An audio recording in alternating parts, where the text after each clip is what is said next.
This is Lost or Found, the show where we think about how we can live healthier, happier, and more fulfilled lives.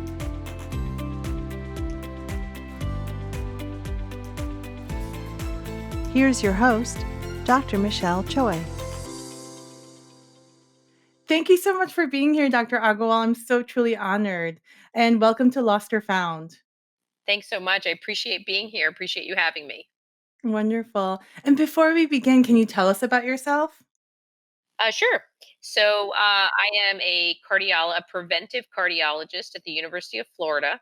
I focus on an integrative practice where I teach people about advanced, or I work with patients who have advanced heart disease. But I also implement, besides along with medications, I implement a lot of lifestyle-based approaches like meditation and exercise, and specifically, and maybe arguably most importantly, nutrition. I am a mom of three kids, and I of an avid athlete, and always trying to do more things than I should. That's awesome. I really loved reading your book, Body on Fire. Can you tell us what inspired you to write that book with Dr. Jyothi Rao? Sure, sure.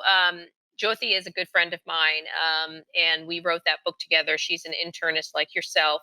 Um, Body on Fire was a culmination and sort of, as people reflect on times of their lives where there are moments of darkness and fear, that came about during one of those moments for me. So, I have advanced rheumatoid arthritis, and I was diagnosed after I had my third child. And I had a lot of anger and sadness when I went through that period.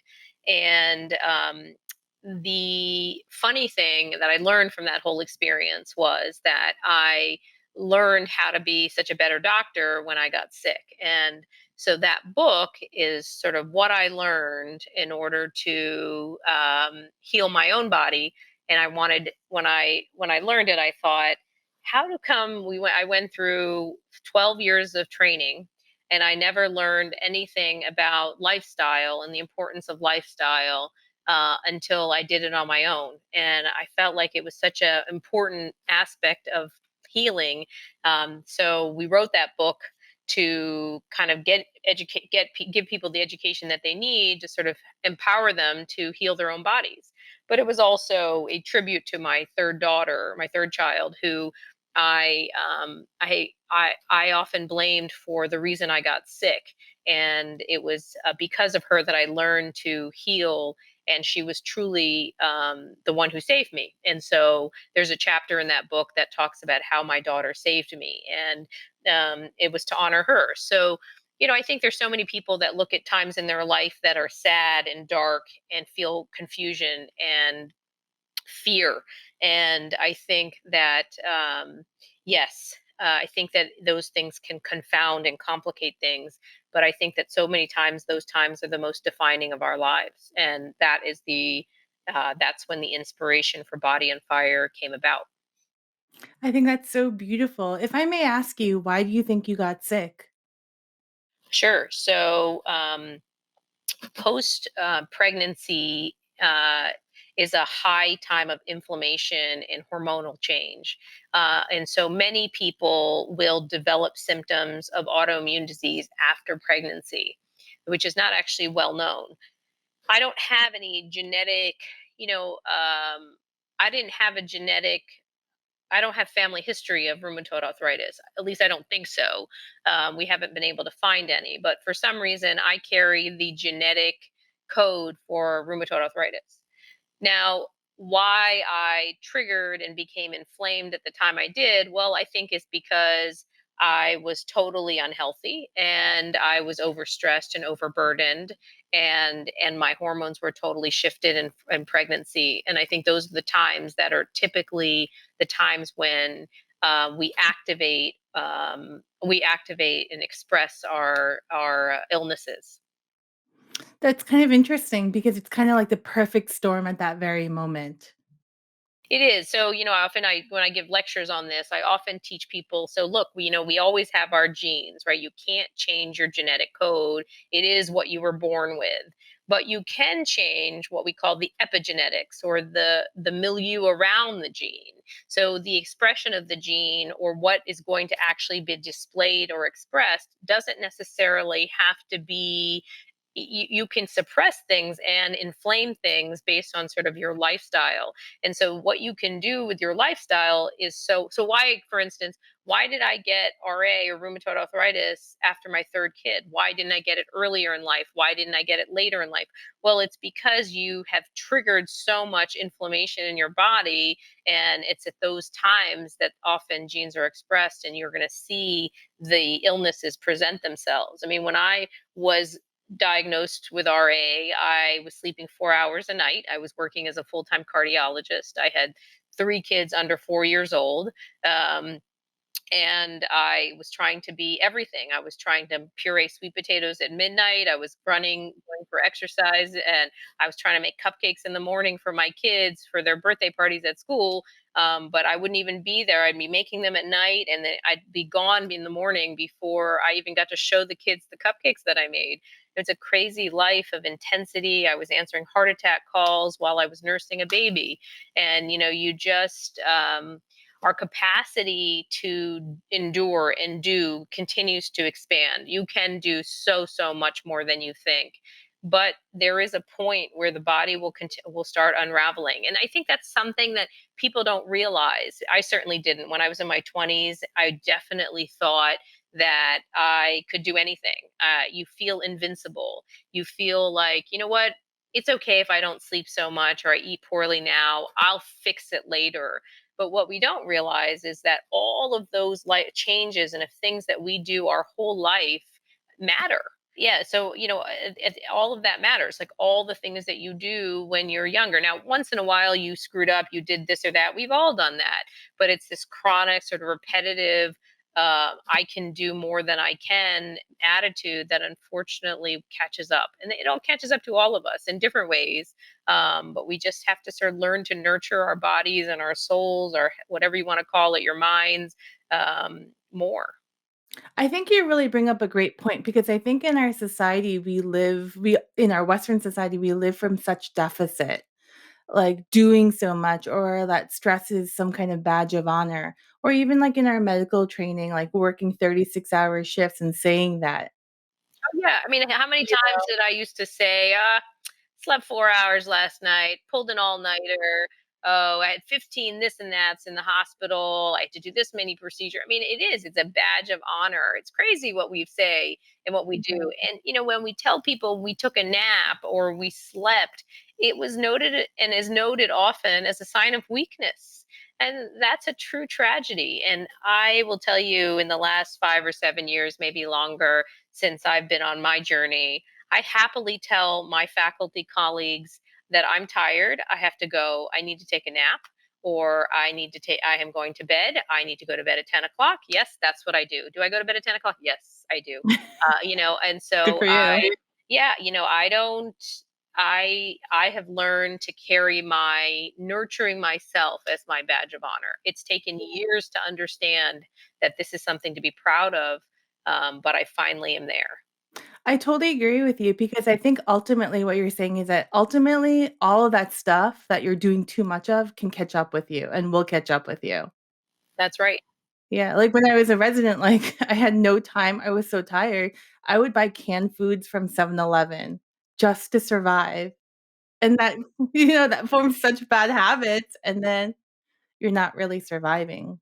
Well, I know, and then, I remember the ramen, people would bring those ramen cup of noodle things, and that's what everybody would eat when they were on call and just doing what they had to do. And it's not that, I also don't want the perception to be like, that everybody goes through bad stuff, and sometimes you just have to put your own health in your own body, and it needs to be put aside. In short bursts of time, our bodies can totally handle that. And it's really not about those acute episodes. There's an injury in the family, somebody's sick, you have to manage that person, you have to help with that person, you have a small baby, you're not sleeping well. That's okay. Those are short bursts. What I'm talking about is sort of the chronic damage to our bodies. I mean, this is years and years of just putting your bodies through so much, and that's the true tragedy, is that we don't honor our bodies enough. And no longer will I be that person, and I'm proud of it. Yeah, I love that because I really think that when we don't say no, like, a lot of bad stuff can occur, including illnesses and diseases. Absolutely. Absolutely. I've known, unfortunately, probably more so than people would like me to say, people ask me to do talks all of the time at the hospital and all, and I have to be really selective, and not because I don't want to do those talks. It's just that there's only so much capacity, and you have to really know sort of what you're able to do. And if you can't do it, you have to be able to say it's okay. Forgive yourself for what you cannot do. And sometimes I tell myself, I said, I forgive myself for what I cannot do, and that it's okay. I love that. May I ask you, rheumatoid arthritis is sometimes it's a painful illness and many people are on multiple medications. How's your level of pain? So I don't have pain. I have not had any inflammation of rheumatoid arthritis. Well, I'll take that with one caveat. So I was diagnosed with rheumatoid arthritis 9.5 years ago, and I stopped taking all of my RA medications probably 8.5 years ago, maybe 8 years ago, 8 or 8.5 years ago, somewhere around there. And I haven't been on medication since. And so I haven't had any inflammation, thank goodness, since the beginning. So with that, the caveat that I would give is that my hi baby.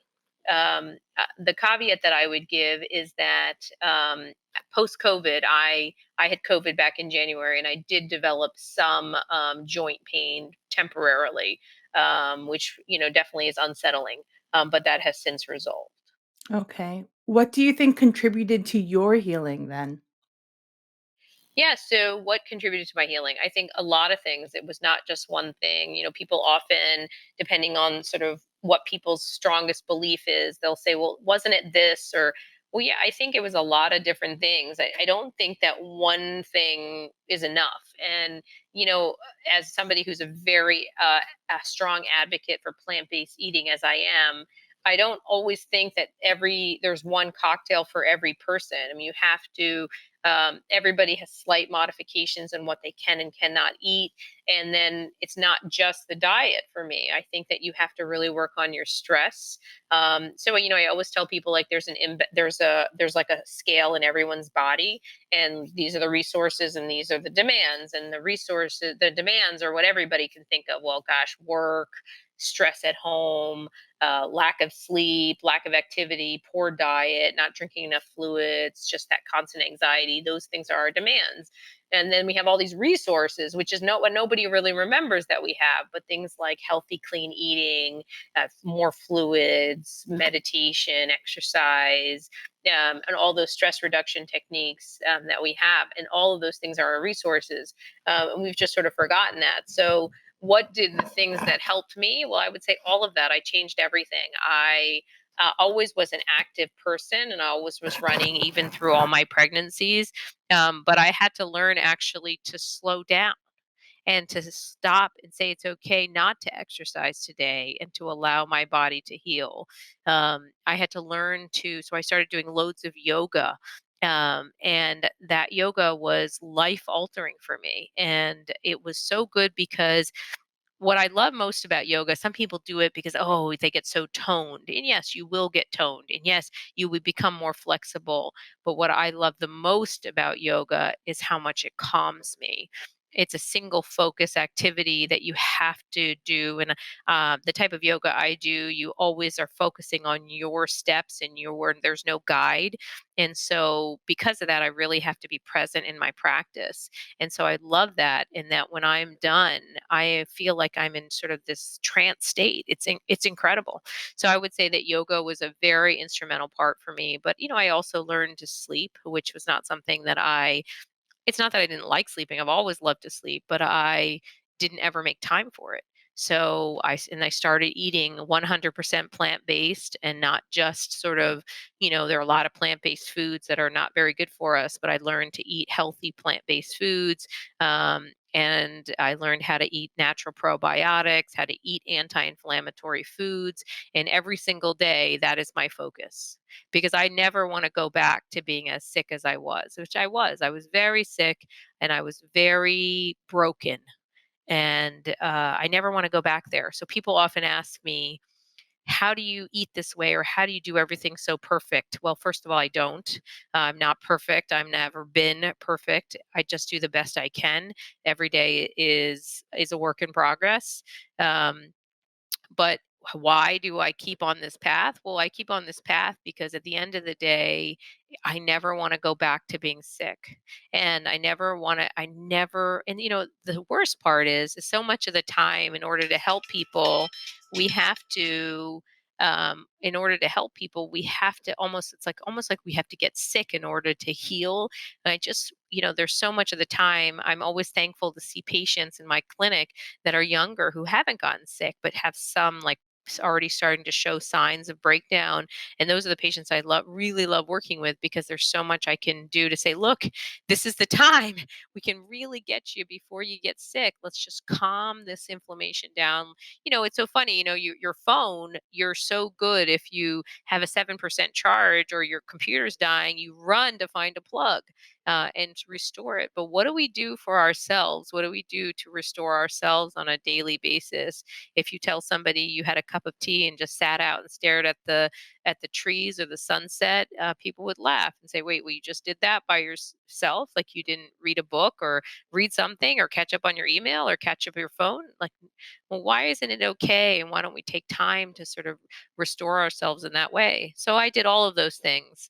I really had to learn to shut off and to forgive myself for what I could not do. I find that so interesting because you bring up so many great important points. I think even in terms of, like, the way healthcare is delivered right now, the area that we're not working on enough is prevention. I think it's very, very unfortunately, ignored. And then the other idea that, I think in our society, we think medication is a pill or it's in a pill form. But really, what if the actual medication is, like you say, restoration, balance? That's something, I mean, it's hard, but it's something amazing and curative in itself. It's super complicated. I mean, I there was a cardiologist I used to work with, and he used to tell me, he used to say, "Monica, you stick with your plants and meditation and all your foo-foo, and I will eat my steak and have my Crestor too." And so much of the time, Crestor is a cholesterol medication for those of you who aren't aware. And so, that's such a complex thing to say because people don't realize, first of all, that the stuff that I'm doing, the plants, the eating right, the working, those are my medicines. Those are what I'm doing to heal my body. And that Crestor, while it does decrease your cholesterol, it doesn't decrease or cut out all the other negative effects that red meat eating does. And so much of the time we think, well, if I take this medicine, I'm going to stop this problem from happening. But everything you do to your body has multiple facets. And so much of the time, the pills that we take are only healing or treating one facet. And that's a fundamental point that I think people need to realize. I mean, the other thing I would say is that, you brought up preventive care versus the current situation. Yes, the current situation in America and arguably around the world, but more so in America, the way our system is based on acuity based care. So, in other words, hospitals do better as a system if they send more patients for surgery or patients for stents, or heart stents, or they give more and see patients more often. That's acuity based care. And so basically, the more acute you are and more sick you are, the better the hospital does. That's a fundamental flaw Yeah. in the In terms system. of financially, you mean, right? Financially, correct. And so that's the saddest, the tragedy. So prevention, which takes a little bit more time and effort on the doctor's part and on the patient's part, is not as lucrative. and it's not as lucrative for hospitals, and so they choose not to focus on prevention. And that's truly a great tragedy in healthcare in America. I totally agree, it's such a tragedy. And, in terms of, like, the medications, let's be honest, like, most people are not compliant with their medications. And sometimes, medications, like you say, it's kinda like the imagery that I have in my mind, it's kinda like a sinking boat. It's like a boat with a hole in it, and you're just putting your finger in that hole, but eventually you can't put it in that hole anymore. Yeah, I love that analogy. It's exactly right. It's a great, it's very sad, and but what I want people to come away from this conversation isn't, yes, this is, we're all in trouble, everything's going down, it's a sinking ship. I want people to come out of this empowered and say, you know what, yes, you know what, my doctors are doing the best they can with the system that they're in, but the focus needs to be on prevention and healing of my body, and what is it that I'm going to do to heal myself and make myself the best I can be. And if it's not with the doctor you're with, find the right doctor. And if it's not with, you're doing things in your life, I always tell patients to make a list. And this is hard for a lot of people, is I would like you to make a list, for instance, and a worthwhile exercise. What is it in your life that gives you joy? And then when you do that, I find that people often struggle with that question a lot. And then ask people to write a list of, well, what do people do because they have to, because of their financial situation? And then you make a list of the things, well, what do you do because you think you should? And then when you make those lists, it's very interesting to find, we can't avoid that we all have to make money in order to survive. But so much of the time, and when you make your own list, you might find that many of the things you do because you think you should, or you just do because you just do, you're not really sure. And when you look at that list, you find that the list of what you should do is so long, and the joy list is so tiny. I've had patients start crying when I've asked them that question about what gives them joy. And the reason I bring that up is because there's so much of optimism and hope and excitement. All of that's important in terms of your mentality and how you will try to heal your body. If you aren't optimistic and hopeful about things, then you also won't heal your body because you're not going to care, and you won't believe that you can make the changes you can make. And so when I wake up in the morning and when I go to my Pilates class, I thank my body. I thank it every day, and I say, thank you so much for what you've given me today. I know that was a hard class, but I'm going to do a little bit more tomorrow. And so every time you have to sort of have this, like, I am here, I'm in this moment, and I want to heal, and I want to keep myself healthy, and I'm going to do whatever I have to do it. I love that because I really do feel that joy is like a better driver for healthcare than feeling like you're drowning. Absolutely. Make the list. It's worthwhile list. I have a gratitude journal, or a journal that I use to consider the things that are in my life, and it forces me to really consider on a daily basis what I do and don't do, and it helps me shape the career that I've had. Do you think chronic illnesses, including heart disease, have a common origin, even if the manifestation is different? Absolutely. I mean, that's a fundamental concept for me, which is that every illness, we all have a genetic, as we sort of talked about earlier, we all have a genetic predisposition to a certain illness, but the activation of that illness is not going to happen unless there's inflammation. And so if you inflame or irritate I always tell people inflammation, or why we call the title of the book Body on Fire, is because of inflammation. Your body's mad at you. And so why is inflammation bad? Well, inflammation isn't bad in a short burst, as we talked about, those short periods of time during acute stress. That's totally normal and appropriate, but it's that long years and years of impact and chronic stress on our bodies that triggers inflammation. Well, then what inflammation does is that it activates your genes, and your genes get expressed, and so you then manifest with illness. So then but everybody's going to get something slightly different, but depending on what their genetic predisposition is, and depending on what lifestyle issues they've had along the way, or what they've done or not done. So some people will manifest with heart disease, and some people will manifest with malignancy or cancer, and some people will have autoimmune disease. but each person sort of, but these are all sort of the foundation of which is inflammation. And so the key is to calm your inflammation. So if we always focus on the end result, which is the heart disease or the malignancy or the autoimmune disease, well, yes, that will be effective. Um, but wouldn't it be interesting and neater and more effective if we calm the inflammation? Because then we could then potentially not express our illness, or we could decrease the illness expression or decrease the severity.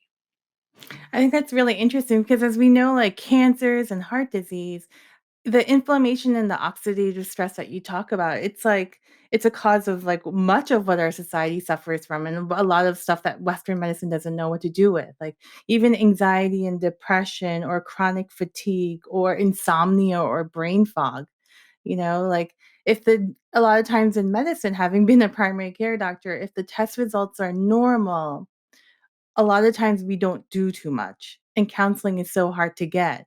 But just because the tests are normal doesn't mean that, what you're feeling as a patient is normal.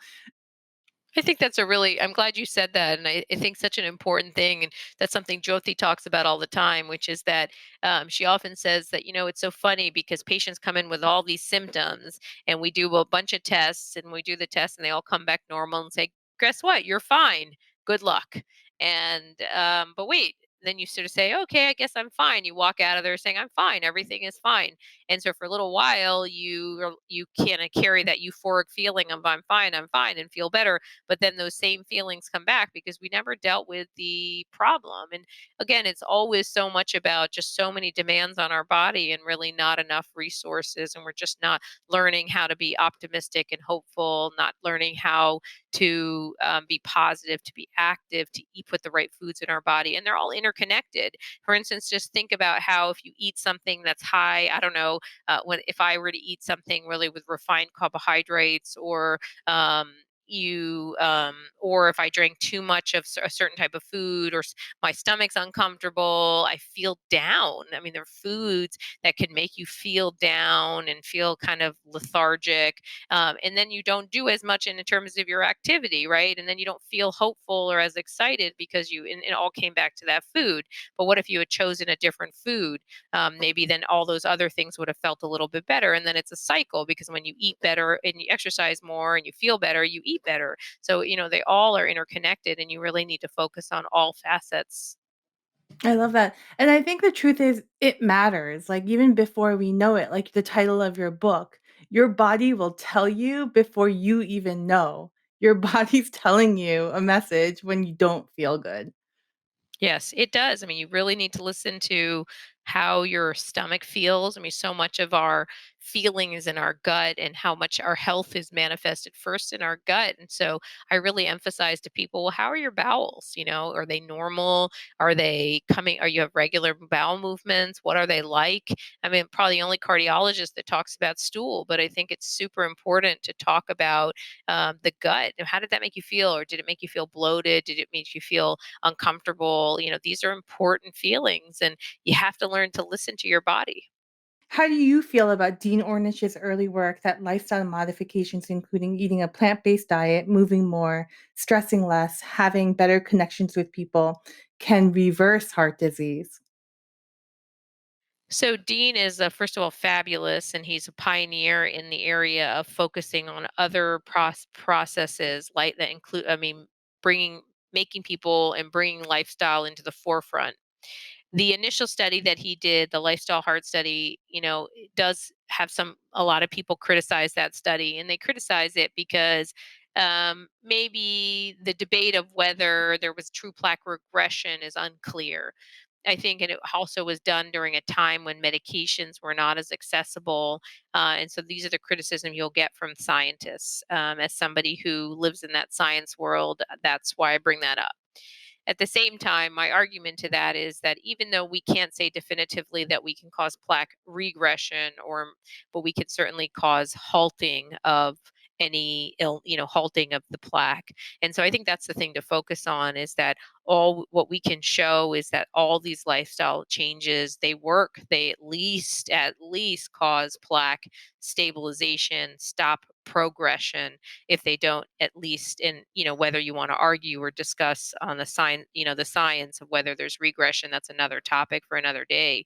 But Dean's work is amazing because he's one of the first people to sort of remind us that lifestyle matters.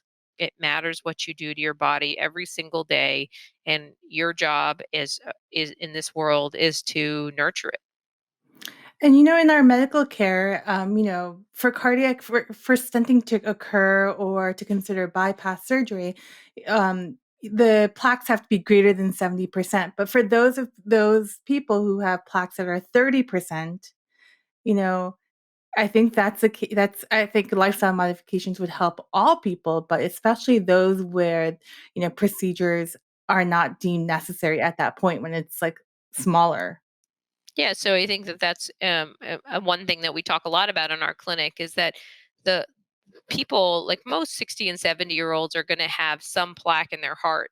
And not everyone, but many are. And so, but they're going to have maybe 10, 15% plaques, those kind of smaller plaques, depending on sort of how they live their life. And so, what I try to remind people, it's not really to focus on how many little plaques of whatever I have in my heart, as much as to focus on how to prevent that whatever you do have in there from getting worse. And you aren't going to have any symptoms, exactly right, unless you have a massive heart attack, which is a different problem. But most people who get angina, they're going to get angina after they get 70% stenosis, as you said, when there's 70% blockage. And so most people who have, when you have a 30 or 40% lesion, as you pointed out, you're not going to have any symptoms. So the key always is lifestyle changes because you want to prevent that plaque from progressing.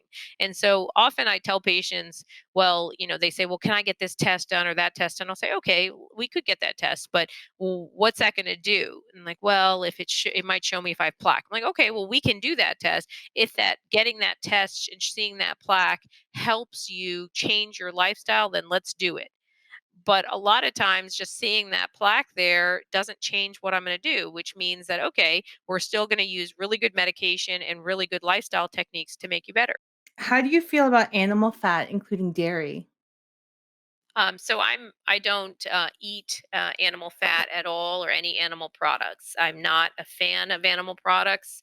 Um, uh, I think that is there a role for a little bit of fish? I don't know the answer to that. In general, I think that there is absolutely no role in anyone's life for any red meat. I don't think that we need to be eating poultry. And I don't have find any role for dairy. I think dairy is very pro-inflammatory, and that's probably for me personally one of the worst things for my body. So I have had no dairy in almost 9 years, and so yeah. I mean, I that's what I would say. It's like red. So when I talk to patients, they say, Mhm. "Well, how's this gonna how do I can't do that." And I'm like, okay, well, what do you think you can do? And so it's not about telling people who may be listening to this podcast to say, this is how you are, a meat and potatoes guy, because I'm from Florida. So I see a lot of people who say, ma'am, I eat meat and potatoes. And I say, okay, well, it's not about getting those patients and saying, okay, I need you to eat no plants. And so because that doesn't happen. I mean, there are some people who can do that, but most people can't. So what I try to focus on in my clinics is to say, look, my goal is to get you towards eating more plants. That's my goal. And so if you can cut out, let's start with getting rid of all of your red meat. And that's usually what we start with is cut out all of your red meat. Like, okay, well, what do you mean? And, so we go through, well, that means no steak. That means even no pork, even though people like to call that sort of a leaner or lighter meat. And, sort of cutting out sort of the ruminants. And then sometimes I'll just start there, and then that's as much as we get to, and then we slowly gradually move towards eating more plants. The goal for me personally, I will never go back to eating animal products. I think that they are not healthy. I do not advocate them. At the same time, I also believe that we have to meet people where they are, and try to slowly bring them closer to the eating more plants. And that's what I do in my clinic. I say, okay, I understand, let's just try to get you to a little bit closer to this point. So even just starting with cutting out red meat is a very good way to start. How do you feel about yogurt? Yogurt is interesting. Yogurt is probably in some of the studies is really kind of been a neutral effect because, even though it is a dairy product, it has all that natural bacteria in there. And so it has sort of a probiotic effect. I personally prefer, in terms of natural probiotics, to eat foods like sauerkraut and kimchi, or tempeh, which are all natural probiotics where I don't have to have any dairy. Interesting. I love this case that you guys presented in the book because I think this is an indication of how great of a doctor you are. It's the case about the the 65-year-old who, I guess, came in with rectal bleeding, and, I guess he was also having chest pain as well, and he was found to be severely anemic and found to have diverticular disease. And he did the stress test in the hospital, and he had some areas of ischemia. It was recommended at the time that he go for a cardiac cath, but if he wanted to talk with you, and you had recommended working on his diet, having a very strict diet, and working on the diverticular disease, which I think is like a really profound recommendation because I think most would not have recommended that. Yeah, that was a really good man that I was taking care of in Baltimore, and he was being seen at a hospital, not my hospital. And so a lot of times that happens and all over where people get seen and then they call the primary doctor. And so, yeah, he was having, bright red blood out of his bottom, which, was consistent with, his endoscopy or colonoscopy showed big pockets of diverticula. So diverticular disease is a functional problem that happens from low fiber. If you don't eat enough fiber, your colon or your gut is not going to be strong. And if you eat, low fiber, if you don't get enough fiber to keep your colon strong, you get these pockets that they look like little cups almost. And what happens is that sometimes those pockets, because they're thinner, they bleed, and then you can have bleeding in your bottom. And so, that I think it was such a people that was a classic example of a doctor chasing a little bit of his tail because yes, he was bleeding, which then caused him to be anemic, which then developed chest pain. So remember that if there's anemia, there's going to be a demand on the heart, not enough flow, and so there was chest pain. So but his thought was that, okay, well, if he's person's having chest pain, in your mind the algorithm says, chest pain, heart disease, stress test. Well, okay, well, so what if you do that? You do that stress test and carry that through, and you find an abnormal stress test, and you get a heart catheterization, and you have a blockage in your heart. So what? So then you're going to put that person on a stent, give them a stent, and put them on aspirin and Plavix, right? And so that's what I explained to him. I said, okay, well, what if we do this cath and we put the stent in and we put you on aspirin and Plavix? What's going to happen? Well, remember that the primary problem was that they have very thin little pockets in their colon and they're going to bleed. And so then that person's going to bleed and bleed and bleed, and we're not going to stop the aspirin and Plavix. And have we made anybody better? Right? Then they're going to get anemic again, and then they're going to have chest pain despite the stent. Or maybe they won't get chest pain, but they'll definitely get anemic. And so you'll have them on these blood thinners to cure that stent. But the primary problem was they kept bleeding. And so the solution to those patients and to that patient in particular was to heal the diverticular disease. And so what I did was is I put him on a very, again, everybody gets an individualized diet plan when they come to see me, and that's what we did, a very specific plan. I think within 6 weeks he called me and he was like, "Doc, I got to talk to you about something." And I was like, "Okay, what did I do?" And he says, "Well, this problem is I'm pooping all of the time." And I was like, "Oh my God, stop!" Because they had put him on, the doctors at the other hospital had put him on all these stool softeners, which is not what we need. Yes, stool softeners work, but there's so many things you can do with your diet. So as he changed his diet, all of a sudden he didn't need those stool softeners. So we stopped the stool softeners, of course, and he was having regular bowel movements, and he had no more chest pain. And then we repeated the stress test, and I don't remember the exact timing, but we repeated the stress test, and the stress test was normal. Well, why was the stress test normal? Well, when we improved the blood flow all over to his heart and he wasn't anemic again, the flow was adequate. He could start being active again, and he never needed a stent. At least it's been, I don't know, 6 years, and he has not been stented.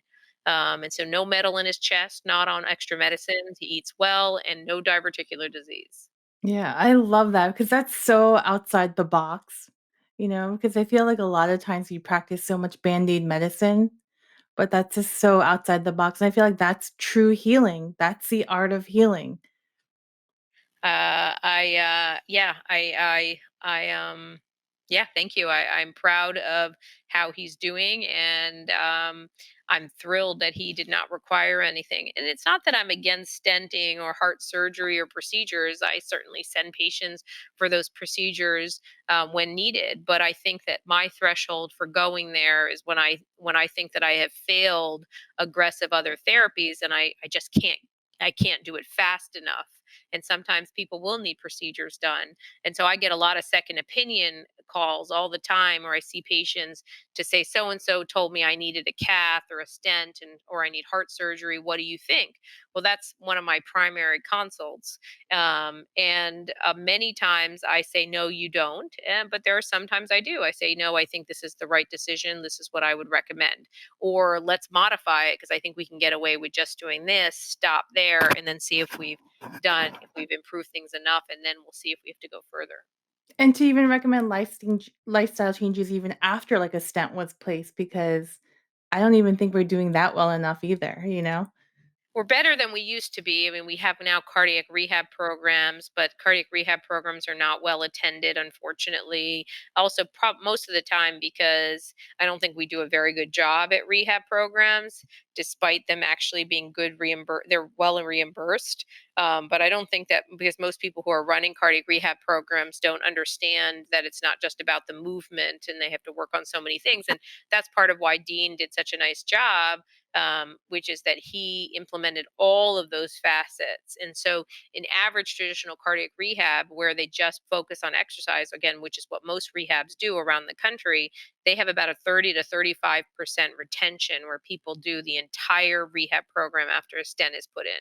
Whereas Dean in his program had, because he added in so many other parts of it where people developed a community, and there was a lot of conversation about love and respect and exercise and movement and the importance of sleep and all of these nutrition and all these other facets. He had over 90% retention. And so people just don't realize that that's such a huge part, but continue to focus on these one area, like as if one thing is going to fix everything. Yeah, I think it's important to feel better as a whole, not just one aspect, but to feel better as a whole, as a human being, the complicated being that we are, you know? I really respected what you wrote in your book that sometimes the key to good health is eliminating, not adding, and diet to stress. That's such a profound comment because how many times do we add in medicine, you know? Absolutely. It's one of my greatest things to do is when people come in. I have a lot of patients who come in on, because I do attract a lot of patients who want an alternative or natural path, but then they may come in on like 40 nutraceuticals. And so that's another thing that I often have to focus on is tell people, well, nutraceuticals are medications too. And what do we know about this medicine or that medication? And so much of the time I'm able to reduce people's nutraceuticals down significantly because some of the stuff they're taking is redundant, some of the things that they're taking don't have any data. And nutraceuticals is a $450 million business. And so unfortunately that's another area that bothers me, is that there's so much. We Yes, it's not that there isn't a benefit to some of the nutraceuticals that we have out there, but so much of the time we're just taking too much of everything. We're just trying to support our bodies with pills, pills, pills, whether they come in plant form and they're more quote unquote natural. I don't know if I think the distinction is all that strong. I really want people to focus on all the other things that they can do to heal their bodies.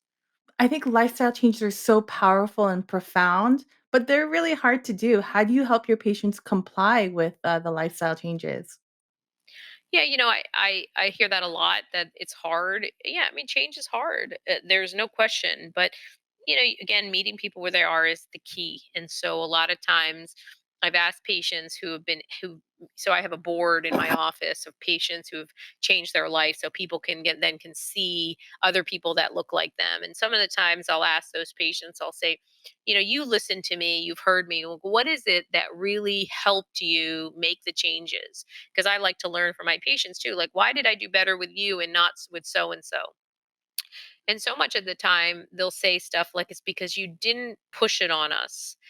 Or they'll say, because you didn't make me exercise for 45 minutes, you just asked me to exercise for 5.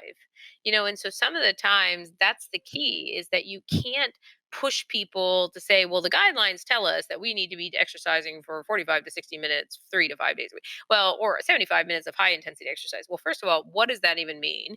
Number two, like, nobody has any idea. And that's the problem, is that so much of the time as doctors, that's what we say. Well, you need to do high intensity exercise for X number of minutes a day. Okay, well, what does that mean? Again, nobody knows, so none of the patients don't know. And so a lot of times, yes, that may be our goal. But if they've never exercised, or they're sitting on the couch all day, how are you going to get them there? So all you're going to do is overwhelm that person and not get them to get anywhere. And so often I'll just start with, I do a lot of chair exercises in my clinic, where I teach people how to exercise while they're sitting. I can do small movements around the house. We build up exercises and using the wall a lot. I do a lot of sort of exercise where I get people to walk, but just for very short amounts of time. And that seems to be the thing of all the things people tell me. Some patients really enjoy the journaling, and that's really helped them, because that, again, that optimism is super important. When you feel hopeful, you will motivate to do things. Is the fat on our bodies, is that an indication of inflammation? Yes and no. So where you have the fat is definitely more is important. How much fat, there is a role for fat. I mean, we do need some fat.